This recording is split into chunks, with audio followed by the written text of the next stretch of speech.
Tip number 3 is to have fun with your warm-up.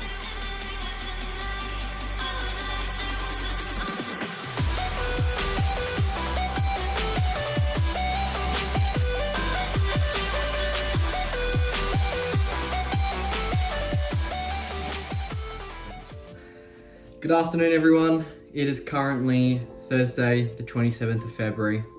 As you can tell, I'm in my work clothes. I just got home from work. It's about 6 p.m. and I'm planning to train. Before I started training though, I wanted to cover a topic that's very close to home, and that is how to get yourself into the training mindset after you've had a long day at work. Now, as a proviso, this doesn't just apply to people who've got a long day at work. It could apply if you're studying, going to uni classes, and basically you've gotten home and you're tired and you don't really feel motivated or excited to train. Now, this is a feeling I've felt multiple times throughout my calisthenics career, and so I've looked into researching and canvassing in my mind the different strategies I've used to actually get around this issue. There are multiple things you can do. The first thing to think about is having a break between the work you are doing and the actual training. And this is like a mechanism to signal to your brain that you've finished work. You can compartmentalize that and you don't need to think about it for the rest of the day. And so you can get into your brain to start focusing on training. If you're studying at home, this can be something as simple as literally going for a walk or walking to where you're going to train, and having that time to just decompress, let your mind relax, and slowly prepare itself for training the next step in the evening. Another thing you could do regarding this is some meditation. I know athletes like Valentin and others spend 5 or 10 minutes visualizing their training to get themselves into the right headspace for training. You can do that, or you can even have a meditation where you just focus on relaxing, allowing your body to just relax before starting to amp up again when you warm up for training. Tip number 2, you can eat something that basically energizes you. Now for me at 6 p.m, ain't no way I'm taking pre-workout.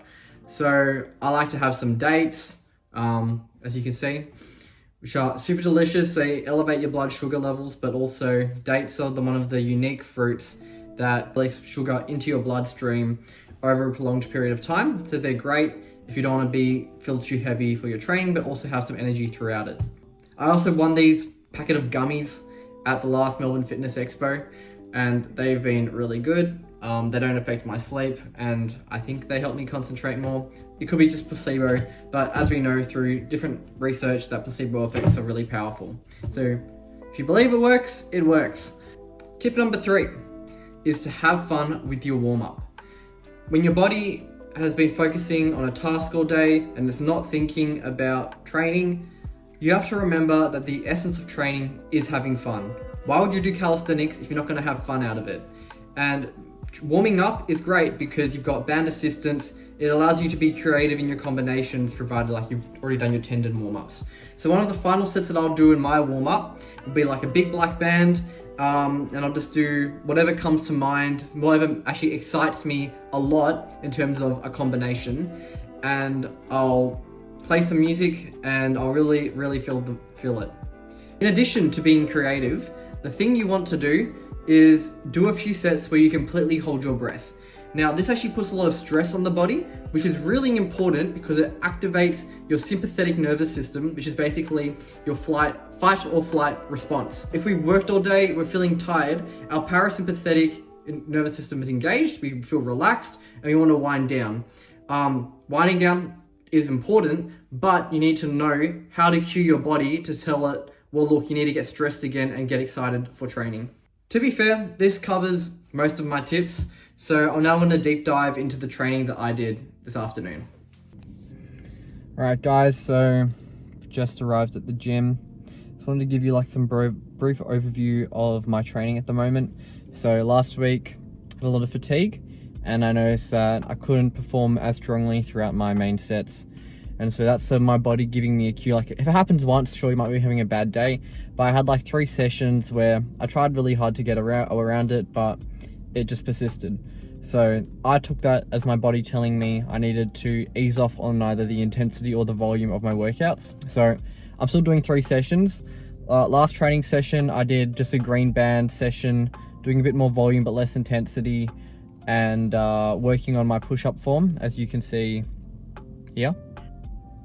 And then today I'm slowly increasing it, so I'm going to try doing some combinations with just the light blue band, like the very thin one.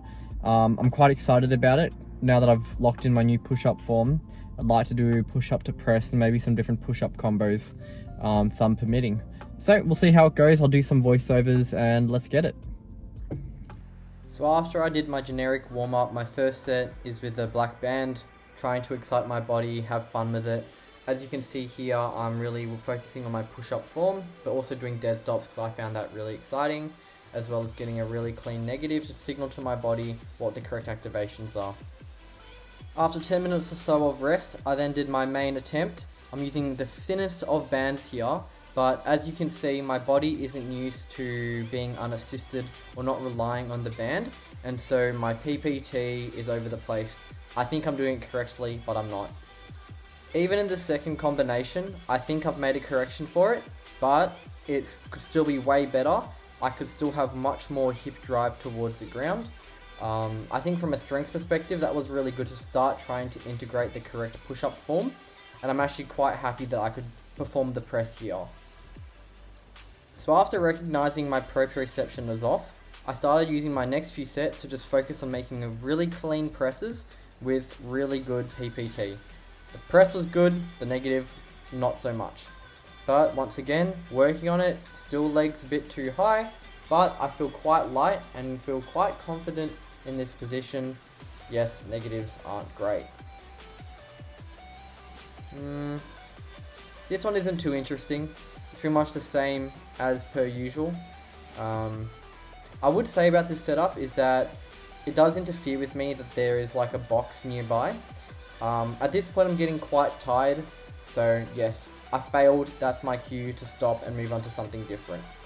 So after taking 10 minutes or so of rest, I started moving to a heavier band that provides much more assistance, and spent the rest of the workout working on my planche push-up form. Now, if you haven't seen my push-ups in the past, they're not this good. But what my friend told me was when you're doing the negative, try to roll your shoulders forward as you enter, and then keep the hollow position as you come up. In this way, you never actually lose hollow whilst you're doing your planche push-ups. At the moment, this movement is pretty taxing, but I hope it'll pay dividends for my long-term development. Finally guys, I wanted to talk about front lever. So every 2 planche sets or so, I'll then go and do a front lever set. Honestly, my front lever has been improving a lot recently, and I think it's because I know what I should be feeling, and I'm not using any bands. I'm just using solely my body weight, so my body is getting accustomed to improving my front lever. The one thing to note that I find quite difficult is that my false grip, I don't put my thumbs underneath the bar. In the past, I've always put my thumbs under the bar, and I'm pretty sure a lot of the top athletes, such as Ilias, put their thumbs under the bar because it helps them get a better grip and better contact. Additionally, something to think about is that when you're doing pull-ups or pull-up to touch, right, you want to think about driving your wrist directly downwards, and that gives you much more tension and feeling of strength. Alrighty guys, just came home from training, and we have, alright, take 2. Come home from training. We have some lovely onions being fried up, prawns.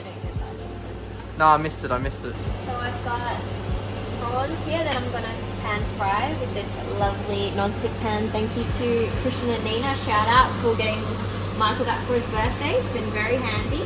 I'm also going to make some caramelized onion, and then I'm steaming some prawn dumplings. Oh, and I've got a pickled kind of salad situation going on here with capsicum and tomato and onion. Lovely. And basil and parsley. So yeah guys, before I have dinner, I just got some all bran whilst I'm waiting, honey and some milk. Overall, not too many complaints from me. That was a pretty good training session.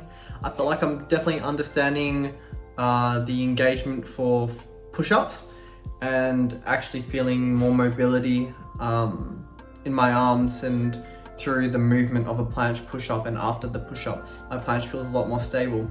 So very happy about that. Probably worked a bit too hard, but it's okay because tomorrow is a rest day. Saturday is going to be run and handstand day, and then Sunday will be another Kanegi sesh, which I will try to vlog. Anyway, hope you guys loved the video, or at least if you didn't love it, got something out of it. That makes me happy if you got something out of it. And yeah, thanks for all the support.